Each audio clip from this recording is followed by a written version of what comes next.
soutenu par SIDAction, la voix des jeunes de l'Afrique de l'Ouest, de l'Est et du Centre. Nos constats sont terribles.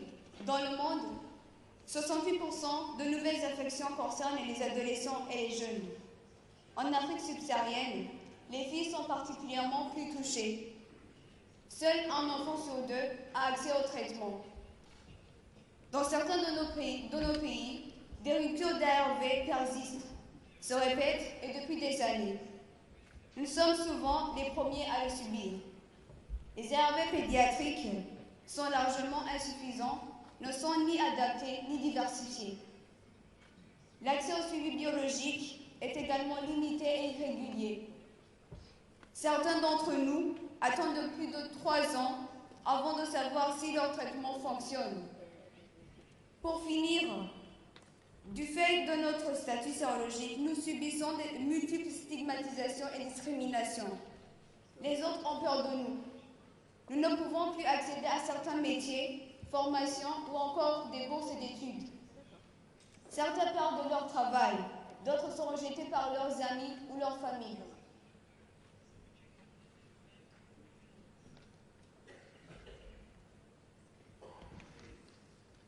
Nous ne voulons plus de cela. Nous ne voulons plus être stigmatisés ni soignés à l'aveuglette. Ou encore moins que des personnes meurent pour des causes qui pouvaient être évitées. Pour nous, les enfants, ados et jeunes, le chemin est encore long. Nous jeunes vivons avec le VIH-Sida. Nous ne réclamons que rien de plus que le respect de nos droits. Le droit à la santé qui passe par l'accès aux soins et une prise en charge adaptée, complète et de qualité. Le droit à l'éducation, afin de s'épanouir socialement et professionnellement. Tout simplement, le droit de vivre et d'espérer un avenir. Nous ne sommes pas que des numéros ou des statistiques, nous existons, nous sommes là. Oui, qui mieux que nous pour vous dire réellement aux décisions qui nous concernent, participer aux décisions qui nous concernent. Nous ne voulons pas être cantonnés au simple rôle de bénéficiaires, mais être acteurs de notre propre développement. La réponse aux épidémies doit être construite par nous, avec nous. Nous savons mieux que quiconque ce dont nous avons besoin. Laissez-nous vous mettre en garde. Laissez-nous réellement vous dire là où nous souffrons. Notre santé, notre éducation, notre insertion doivent être des priorités. Comme l'ont exprimé mes camarades du groupe Jeunes hier dans la réception, en adressant leurs réponses à la lettre aux enfants de 7 ans, nous devons faire partie intégrante des réponses du Fonds mondial pour les droits de la maladie en tant que leader et partenaires égaux. Notre vie a de la valeur. Vous ne devez jamais l'oublier. Aujourd'hui, nous n'avons qu'un seul choix. Accélérer le mouvement et faire que cette sixième conférence de reconstitution soit un succès. Entendez-nous, impliquez-nous, accélérons le mouvement. Merci.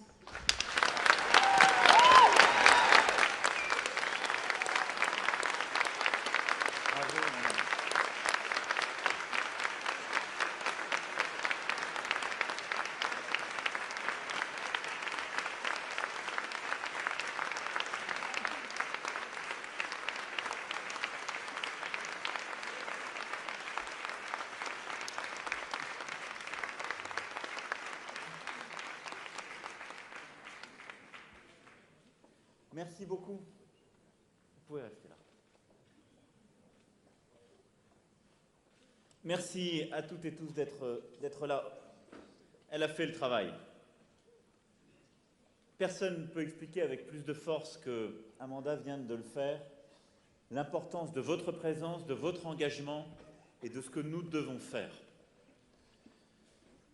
Parce qu'il y a dans tant de pays des jeunes qui, comme Amanda, sont sous traitement, ont besoin du traitement, ont besoin des actions aussi à côté du traitement pour pouvoir avoir une vie normale. Et au fond, ce qui nous est demandé, ce n'est pas d'aider, c'est pas, ça a été parfaitement dit, d'avoir des bénéficiaires, ce n'est pas de la charité, c'est de décider d'investir contre des injustices. C'est ça le combat que nous avons collectivement à mener et que tant de pays qui sont ici représentés connaissent aussi.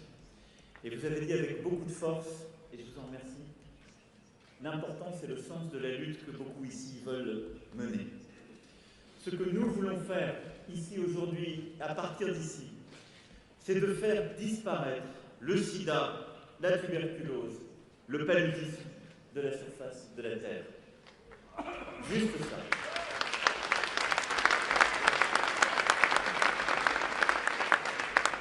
L'objectif d'éradication en 2030, il est atteignable. Il est atteignable si aujourd'hui nous sommes au rendez-vous de nos responsabilités. C'est la question qui nous est posée aujourd'hui à Lyon. Alors je le disais hier à quelques-uns lorsque nous lancions les choses, la France n'a aucun mérite d'accueillir à Lyon cette conférence de reconstitution parce que personne n'en voulait. Personne.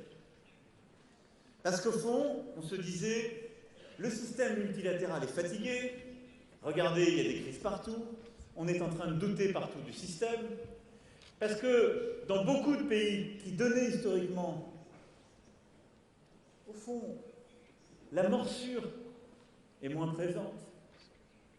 Et le fait que ce combat était si important il y a quelques années parce qu'on mourait dans nos pays de ces maladies, il n'est plus là, il y a maintenant des traitements qui existent, il y avait comme le risque d'un relâchement.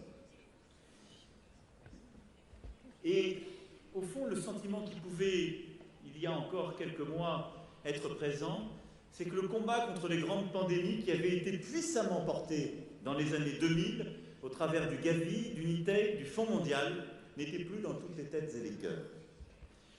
Et donc ce que nous devons collectivement faire, ici aujourd'hui, ce que nous devons envoyer comme message depuis Lyon, c'est que, 1, ce système international est bien debout, et que le multilatéralisme est bien debout, que ces mobilisations des années 2000 sont bien debout, mais que nous sommes aussi conscients du défi qu'il y a devant nous. Et que le combat que nous sommes en train de mener est le cœur de ce qui fait le sens de nos engagements. Et avant tout un combat contre les inégalités, les injustices les plus profondes de notre planète.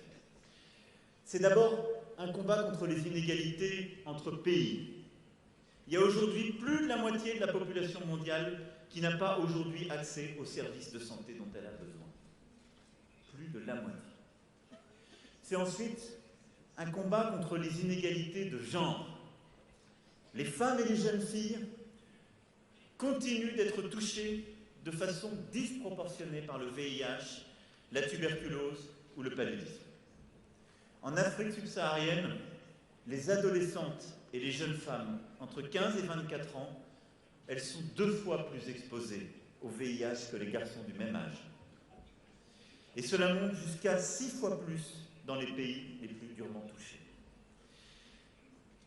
Et c'est aussi la lutte contre les inégalités de destin. Parce que nous savons que les personnes les plus vulnérables sont aussi les plus exposées. Le paludisme a tué 435 000 personnes en 2017. Les 2 tiers étaient des enfants de moins de 5 ans dans les pays pauvres. Contracter la maladie, ne pas avoir accès aux soins, c'est ne pas pouvoir aller à l'école, c'est voir son avenir barré. Et donc la lutte contre les inégalités devant la santé est au cœur de notre combat. Parce que l'accès aux soins est un droit fondamental pour toutes et tous. Et ce combat est aujourd'hui encore plus indispensable qu'hier. Et ce combat, il a des visages. Celui de Martha, qui avait 14 ans quand elle a appris qu'elle était née porteuse du VIH et qui se bat aujourd'hui contre la maladie et contre les préjugés dans son pays. Celui d'Amanda, qui vient de vous expliquer qu'elle avait dû attendre 11 ans de vie pour pouvoir être dépistée. Et que c'était aussi un combat contre le regard des autres, contre la stigmatisation, que c'était non seulement un combat contre la maladie avec un traitement lourd, mais en plus un combat pour rattraper toutes les inégalités qui allaient se mettre au carré. C'est un combat contre le regard des autres dans tant et tant de pays. Et donc, ce ne sont pas simplement des chiffres, même ceux que je viens de rappeler. Ce sont des vies. Et nous n'avons pas le droit de ne pas être au rendez-vous. L'action du Fonds mondial a démontré que la victoire contre les grandes pandémies était à notre portée. Il y a d'abord l'inspiration, la volonté de Kofi Annan à la tribune des Nations Unies, et je veux ici saluer sa mémoire, la mobilisation du G8 quelques mois plus tard, et je veux aussi saluer la mémoire ici du président Chirac, qui, avec ses collègues, mais c'était chez lui une conviction très profonde, a supporté ce combat, la place d'ailleurs de la France, dès le début comme deuxième contributeur historique, et cette volonté d'avancer et de faire. Et donc, depuis le début des années 2000, la mobilisation de la communauté internationale, du Fonds mondial, a rendu possible ce qui était alors impensable. Et les résultats sont là, incontestables, 17 ans plus tard. Depuis la création du Fonds mondial, ce sont 32 millions de vies sauvées. Le nombre de décès dus au VIH a diminué de moitié depuis 2005. La couverture de personnes suivant un traitement a presque triplé ces 8 dernières années. Et nous pouvons voir bientôt naître une génération libérée. 5,3 millions de personnes ont été traitées de la tuberculose en 2018. Le taux de mortalité lié au paludisme a chuté de 60% en 20 ans. 131 millions de moustiquaires ont été distribués par le Fonds mondial l'an dernier. Des programmes ont été mis en place pour permettre la prise en charge dans des centres de santé des personnes stigmatisées comme les personnes LGBT, les travailleurs et les travailleuses du sexe ou les prisonniers. La fin du sida, de la tuberculose et du paludisme est possible en une génération. Il y a 20 ans, ce que je suis en train de vous dire, ces chiffres-là, ces vérités, étaient impensables et de l'ordre de l'impossible. Ces chiffres-là, ces réalités, ont été réalisés grâce à la mobilisation de nos chercheurs, publics et privés, de nos laboratoires de recherche, des équipes formidables qui ont découvert, puis travaillé sans relâche. Et je veux ici les en remercier du fond du cœur. Françoise Barrès aussi était avec nous hier, il y a des chercheurs du monde entier qui sont là avec nous. Ils ont commencé, parfois avec des moyens très faibles, très loin des radars et des spotlights. Et ils ont fait et continué de faire. Et nous continuerons de les aider à faire. Ce travail a été réalisé par les organisations non gouvernementales, les activistes partout dans tous nos pays, qui nous ont toujours pressés, poussés avec force. Et il le fallait pour agir et être là. Et il a été possible parce que le Fonds mondial a travaillé avec les gouvernements, avec les communautés, avec les ONG, pour pouvoir obtenir ces résultats. Dans tant de pays dont les difficultés étaient considérables. Mais l'enjeu, maintenant, c'est de démontrer par l'exemple ce que la coopération internationale peut faire quand les engagements sont là, et c'est de gagner ce pari. Et je vais être très simple et très concret avec vous. Les 3 à 5 années qui viennent, c'est là que va se décider si nous gagnons ou pas. J'ai parlé des 32 millions de vies sauvées. Mais il y a encore tant et tant de régions, de pays, de zones où nous ne sommes pas au rendez-vous. Et si nous ne gagnons pas la bataille dans ces régions, dans ces zones, parfois dans la région d'un pays la plus pauvre, alors nous pouvons tout perdre, y compris ce que nous avions fait ces dernières années. Parce qu'alors la pandémie reprend ses droits, parce qu'alors la maladie reconquiert du terrain. Et nous reculons. Si nous sommes au rendez-vous de nos engagements, sur les 3 prochaines années, ce sont 16 millions de vies qui peuvent être sauvées. Si nous sommes au rendez-vous de nos engagements, c'est l'éradication entière pour 2030 qui est possible. Et donc, être au rendez-vous de nos engagements, c'est simple, c'est ne pas simplement regarder les 20 dernières années, c'est regarder ce qu'il y a devant nous. 1,7 million d'infections au VIH en 2018. C'est inacceptable. Et même si les taux d'incidence sont en baisse, la diminution est trop lente.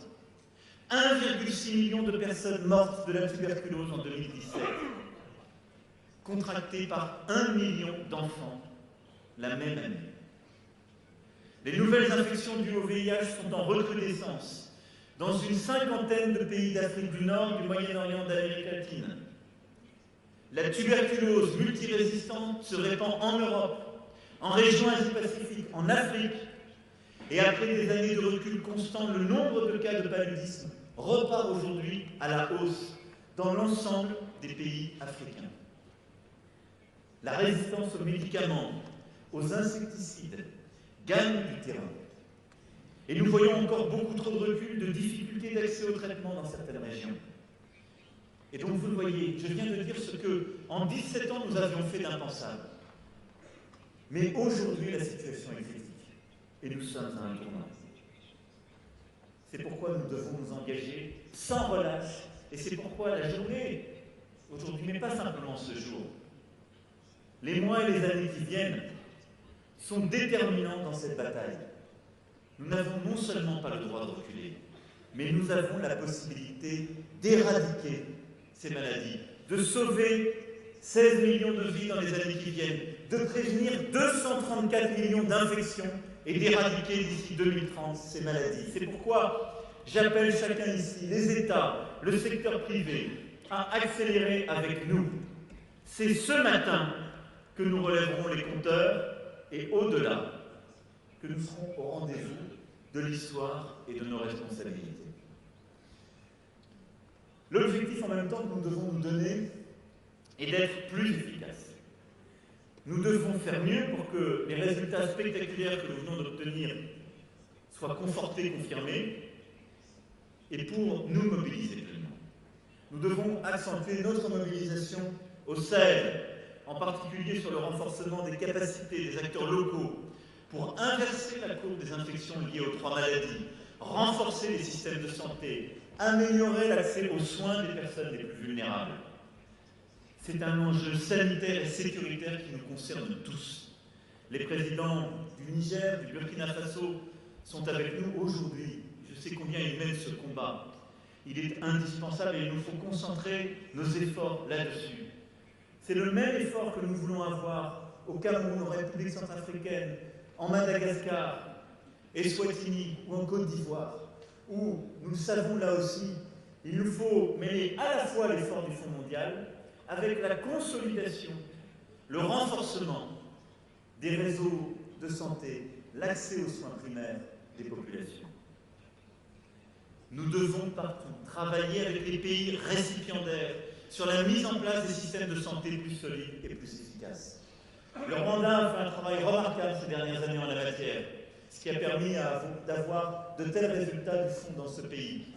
C'est avec tous les pays que j'ai cités ce que nous voulons maintenant consolider, ce qui avec le Zimbabwe était aussi largement amélioré ces dernières années encore. Mais là où les systèmes de santé sont faibles, le combat contre les maladies est moins performant. Le retour au statu quo ante est encore plus rapide. Et donc c'est pourquoi il nous faut accentuer là aussi nos solutions très concrètes. Nous, pays les plus riches, investir aux côtés de ces gouvernements et aux côtés de nos engagements avec le Fonds mondial pour consolider ou rebâtir ces systèmes de santé, pour former les personnels, pour permettre d'avoir un système de soins primaires qui permet de consolider cette action. Et à cet égard, le rôle de l'Organisation mondiale de la santé est aussi fondamental, et je veux saluer ici sa présence, son engagement, et pour la formation des personnels, ce combat est essentiel, et nous le ferons aussi dans le cadre de l'Académie de santé que nous construisons ici à Lyon avec l'OMS. C'est aussi ce que nous voulons faire avec la mise en place de centres de santé équipés de laboratoires fonctionnels, de circuits de distribution de médicaments jusqu'aux patients, de systèmes d'information et de collecte des données, de dialogue sur les politiques de santé.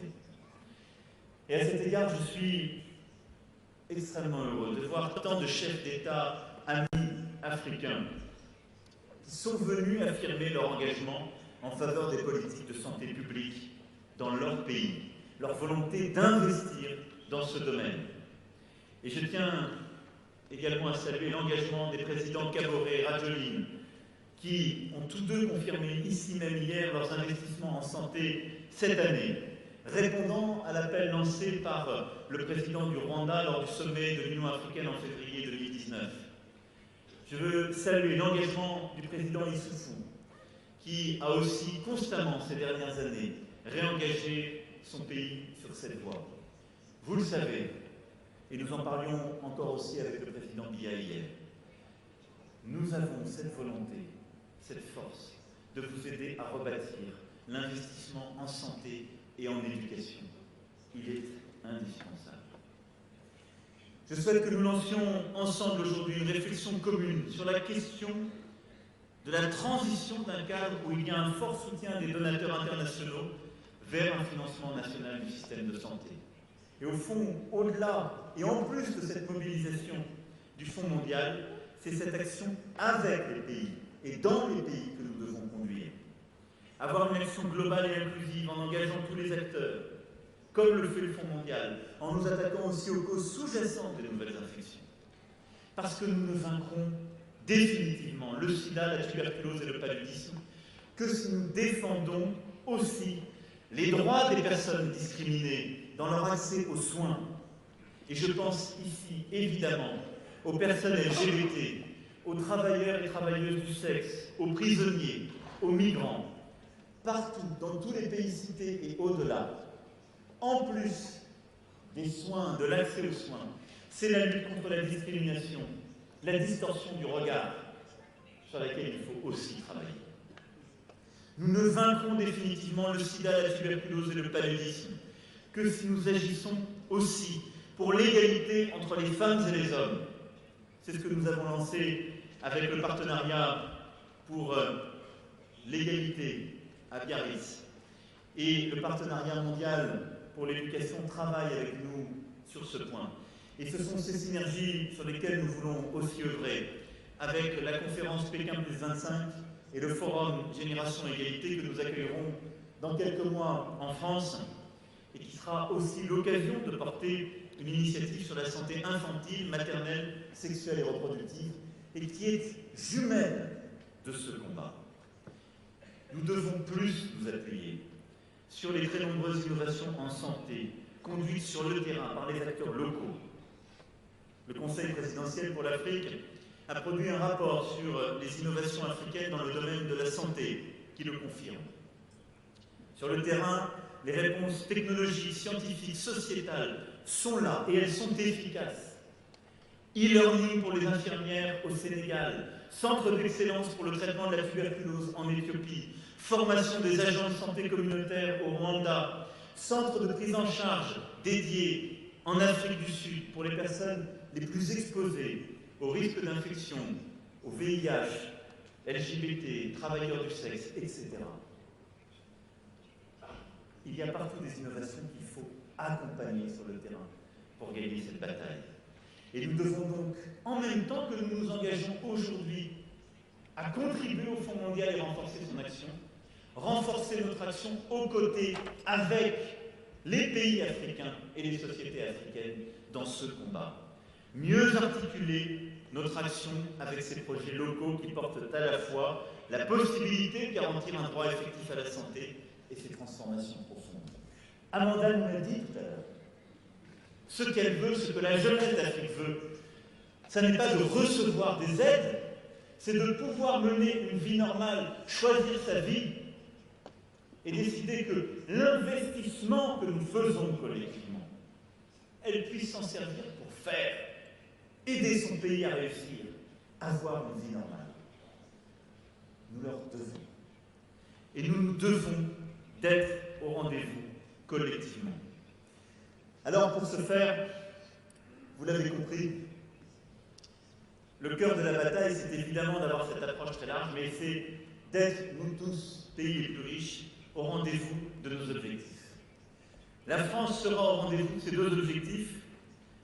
D'abord, évidemment, en accroissant son aide bilatérale et son aide en matière de santé aux côtés de tous les pays que j'ai cités.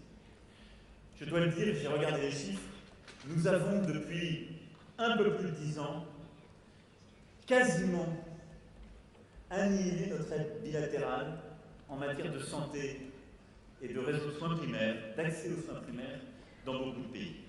C'est pourquoi j'ai décidé de réinvestir sur ce sujet essentiel, aux côtés de l'éducation et de quelques autres, et de remobiliser l'Agence française de développement sur ce sujet absolument vital. Nous étions, il y a encore quelques années, à zéro. Nous avons réinvesti fortement cette année. Nous allons maintenir et renforcer cet effort dans les années à venir.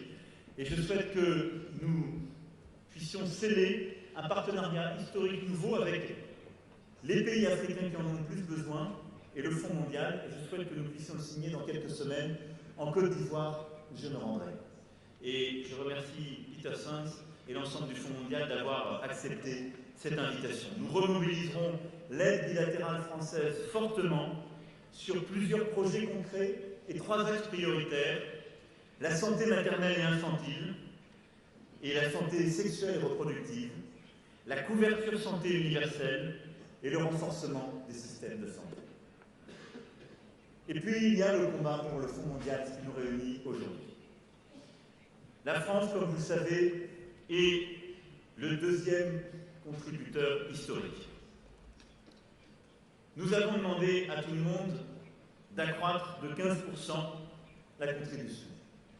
Et donc, la France sera évidemment au rendez-vous de cette augmentation, avec une augmentation de 15% de notre contribution à la hauteur de ce rôle et de notre mobilisation.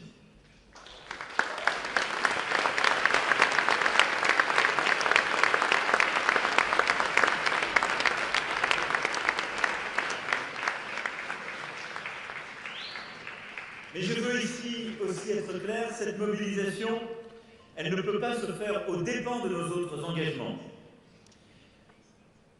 Il y a le Fonds mondial, mais il y a aussi notre engagement en matière de recherche, qui est porté par Unitaid. C'est pourquoi nous maintiendrons également notre plein engagement pour Unitaid, pour laquelle je conduirai, et je veux ici annoncer, le renouvellement de notre soutien pour les 3 prochaines années à hauteur de 85 millions d'euros par an.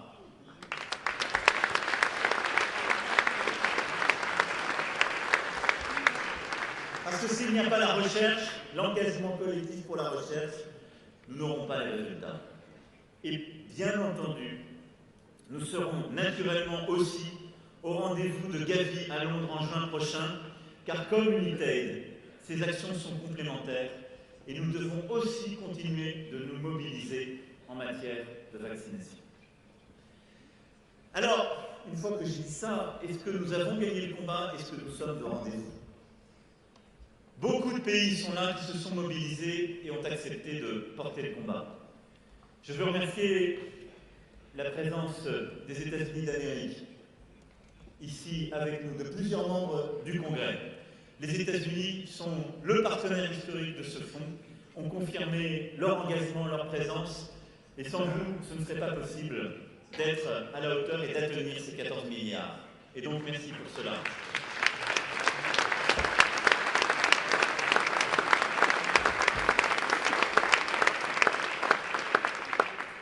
Les pays membres du G7 sont en rendez-vous de ces 15%.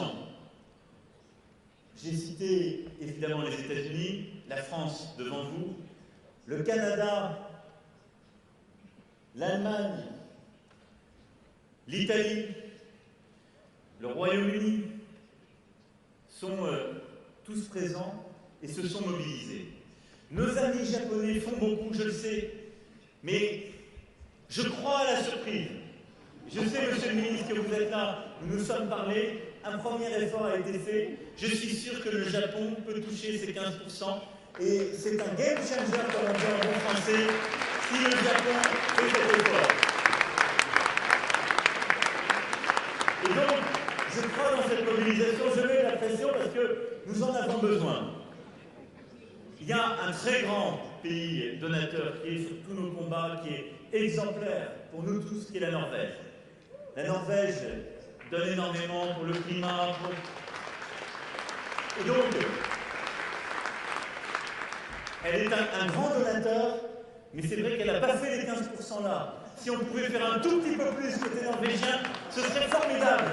Je vais appeler tout à l'heure Erna Solberg, mais si la Norvège pouvait l'aider, on y arriverait. J'ai appelé tout à l'heure le Premier ministre australien. Il va faire un petit peu plus, mais encore un petit peu d'un petit peu plus, ça nous aiderait aussi.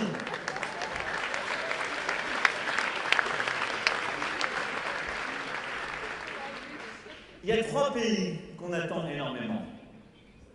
C'est un peu pour nous l'attente, la surprise de mystère.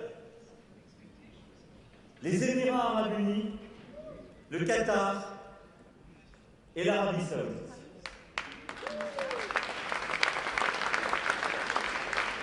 Et je pense qu'il y a eu parfois des tensions dans cette région.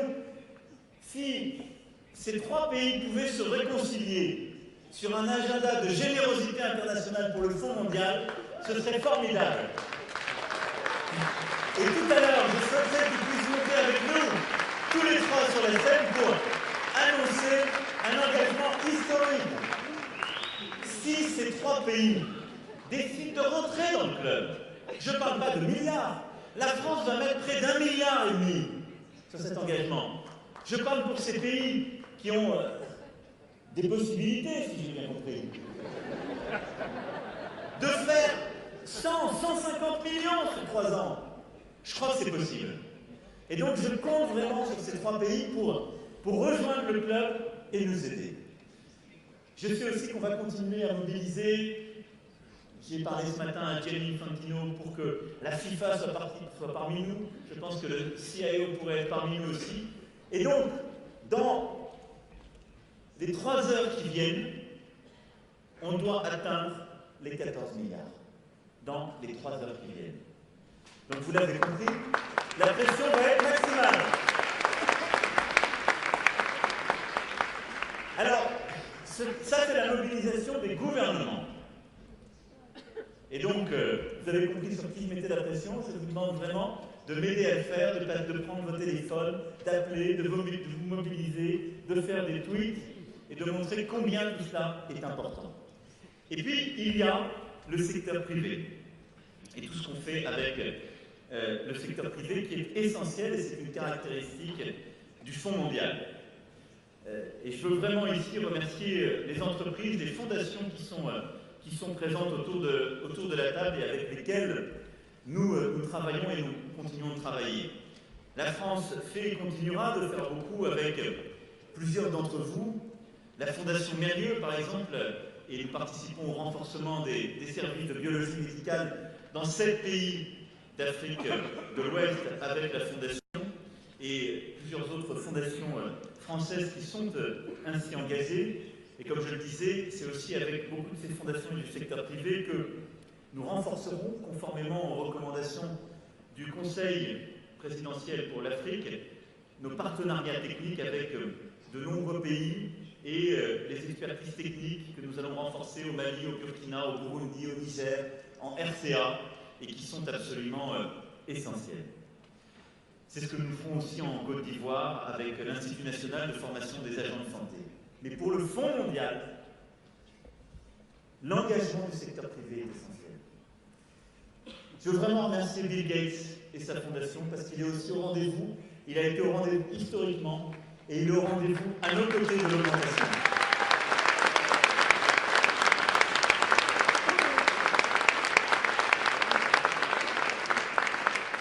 On s'est vu il y a quelques semaines à New York et on a décidé qu'on ferait ensemble la même augmentation parce que de toute façon, si on n'était pas au rendez-vous ensemble, les autres n'avaient aucune chance de suivre. Et on va continuer à mettre la pression de la même manière. Merci Bill pour l'engagement de la Fondation Bill et Melinda Gates. Melinda sera là aussi dans quelques mois au forum Égalité en jeu en France. Merci à la Fondation de son engagement. Je remercie aussi Bono, très engagé depuis le début et qui, à travers One,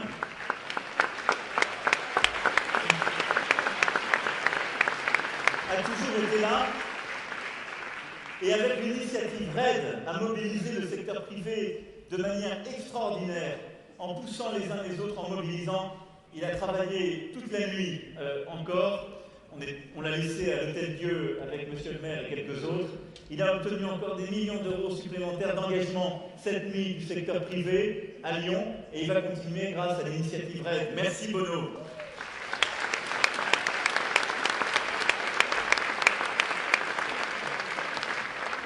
Il y a des très grands donateurs privés. On était avec le docteur Tahir, indonésien, qui donne de ses fonds propres énormément d'argent. Et donc merci au docteur Tahir et à tous ceux qui suivent, mais il montre par son engagement personnel le sens que cela. Mais nous allons continuer à mobiliser là aussi le secteur privé dans les heures qui viennent pour atteindre ces 14 milliards de dollars. Aujourd'hui, on a fait les comptes avant là de vous retrouver. On n'y est pas. Si les pays que j'ai cités font un effort additionnel, on y arrive. Et 14 milliards, c'est l'objectif que nous nous sommes donné. Mais pour beaucoup d'associations, d'ONG, de chercheurs, de pays, c'était le minimum. Je vous le dis très franchement. Moi, je me fais disputer, pour parler poliment. Quand je dis 14 milliards, c'était impensable. Beaucoup m'ont dit, vous êtes fous avec 14 milliards. Si vous faites 13,5, c'est déjà formidable. Mais je les ai écoutés, entendus. 14 milliards, c'est le minimum. Donc, et je conclurai là-dessus, je ne laisserai personne sortir de cette pièce, ni quitter Lyon tant que les 14 milliards de dollars ne seront pas obtenus.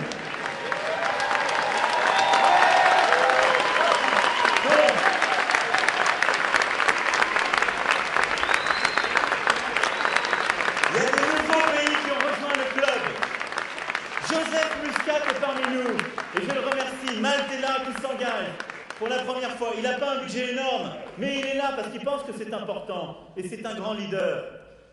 Il y a ici beaucoup de grands leaders, de représentants. Il y a des chefs de gouvernement en Afrique qui se battent contre la maladie, dans leur pays, contre la guerre, contre le terrorisme. On n'a pas le droit de les laisser attendre. Il y a partout des jeunes qui se battent contre la maladie, sans traitement. Il y a des jeunes qui, avec la maladie, le traitement, se battent contre les discriminations. Personne ne quittera Lyon sans que nous ayons les 14 milliards de dollars. Et donc tout à l'heure, nous aurons appelé dans vos capitales, harceler les pays que j'ai cités, allez m'aider à chercher l'argent dans les 3 heures. Je reviens dans un peu plus de 3 heures devant vous avec les autres leaders et nous aurons au moins les 14 milliards de dollars parce que nous n'avons pas le choix. Pas le choix. Il y a trop d'amendats qui nous attendent. Il y a trop de jeunes qui nous attendent. Il y a trop d'enfants qui ne veulent pas notre charité, qui ne veulent pas des chiffres, qui ne veulent pas simplement un jour à Lyon. Ils veulent avoir une vie normale. Ils veulent choisir d'être amoureux ou amoureuses de qui ils veulent. Ils veulent pouvoir avoir un travail, mener des études, simplement vivre. C'est ça dont nous parlons. Alors nous y serons. Surprenez-nous. Agissez, aidez-nous. Merci.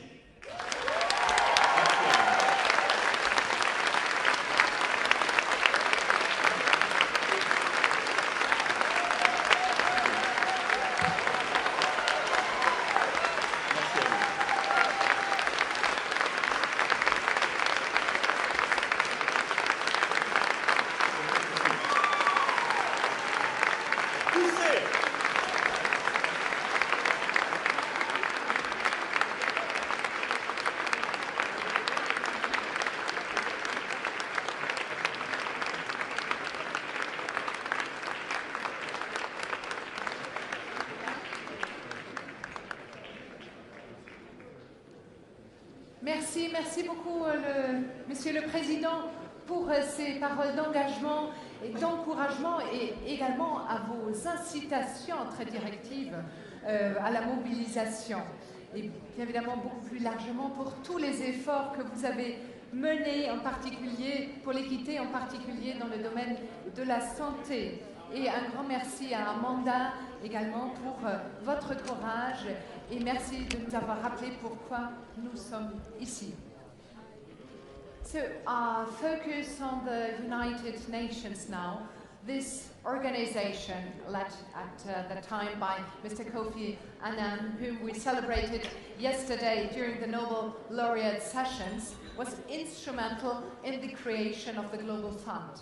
It is the spirit of global solidarity and international cooperation to face global challenges that led to its birth.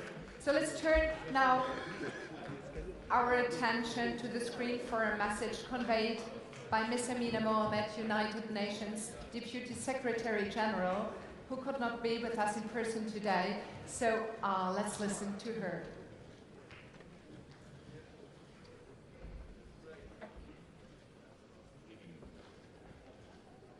Excellencies, colleagues and friends, just 2 weeks ago, heads of state and government endorsed a historic political declaration at the UN General Assembly, reaffirming their commitment to achieving universal health coverage by 2030 and committing to expand essential health services to 1 billion more people within 4 years.